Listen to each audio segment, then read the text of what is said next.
Hello everyone, Moshe the Electric Israeli is here. I'm driving my 2021 Tesla Model Y, and I want to report to you about a really horrible Tesla accident that resulted with the killing of one person, 53-year-old person. It's a very unfortunate car accident. I'm gonna show it to you in a minute. I have there's footage from security camera, but before that, thank you for joining. Please subscribe, help me change the world one electric car at a time. If you're in the market to buy a Tesla car, please use my referral code, and this video is sponsored by EVBase. So here's what happened. Here it is. I'm showing you the video right now. Take a look on the left side. On the left side there's a white Tesla Model Y coming out, and it's a female driver. So she came out. Somebody said she was trying to make a left to avoid a car coming from the other side, accelerated too much, and the car went into their restaurant cafe. It's in a town called Kfar Saba. It's north of Tel Aviv, and the car went into the cafe. It's called Noni, I believe, somebody was sitting there having coffee or lunch or whatever, was killed. He was injured badly, and then the medics came and they couldn't save his life, and he was dead.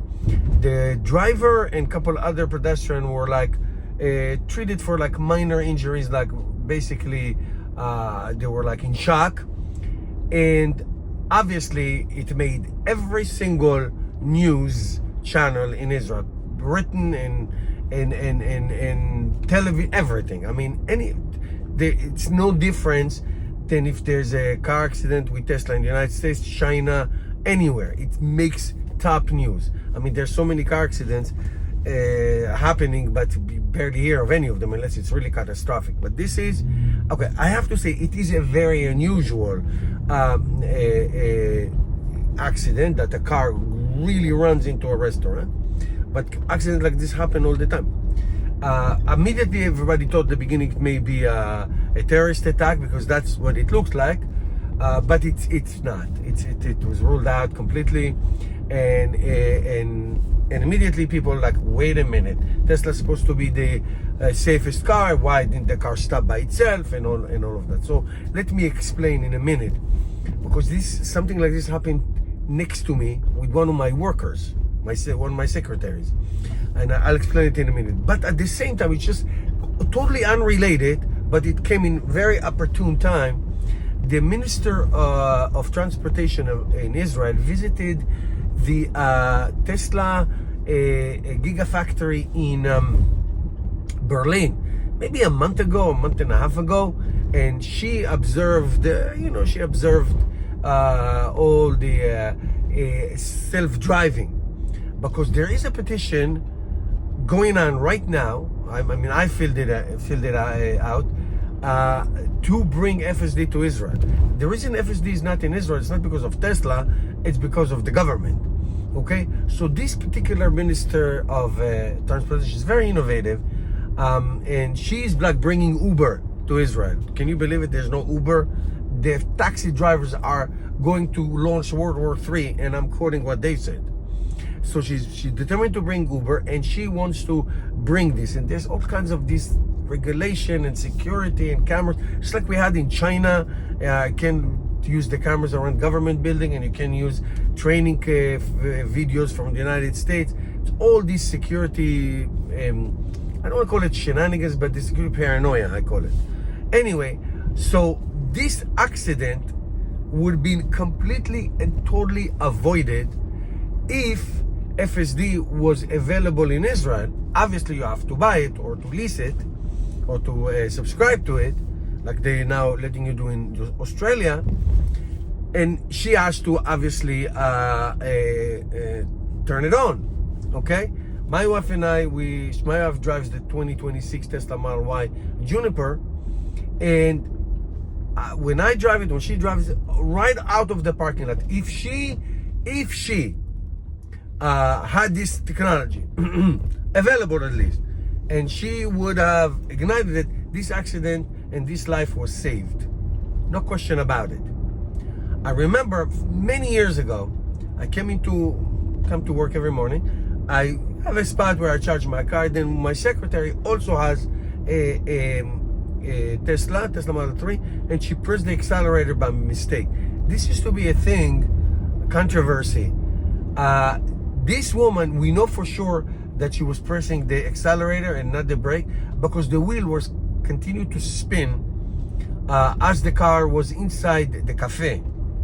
Okay, now for those of you who do not have Tesla FSD, just have the basic autopilot and all that, just know that the Tesla car does not recognize buildings or walls. It does recognize, obviously, humans, cars, motorcycles, bicycles, let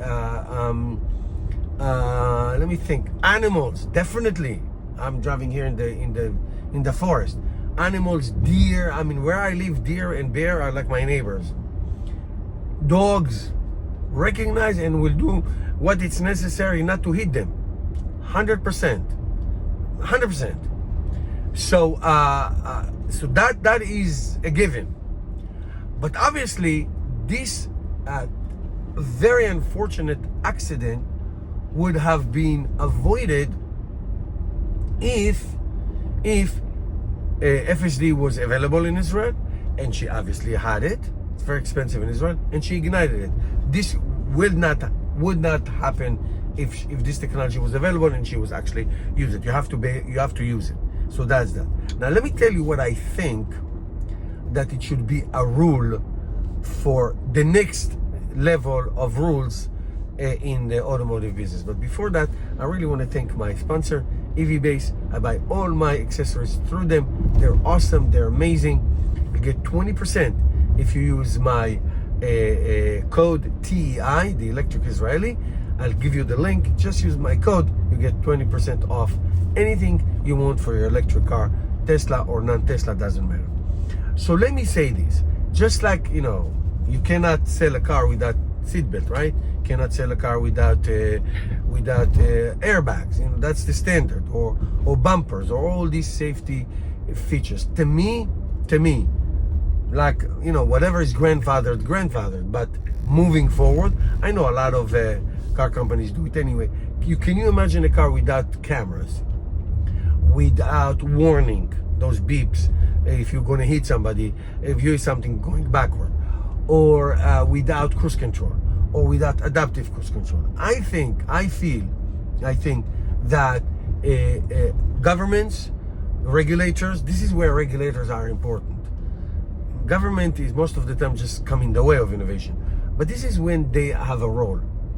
Is that moving forward, car manufacturers have to develop or to license an FSD-like technology that give the people the opportunity to purchase it or to lease it in a reasonable price as another layer of safety features.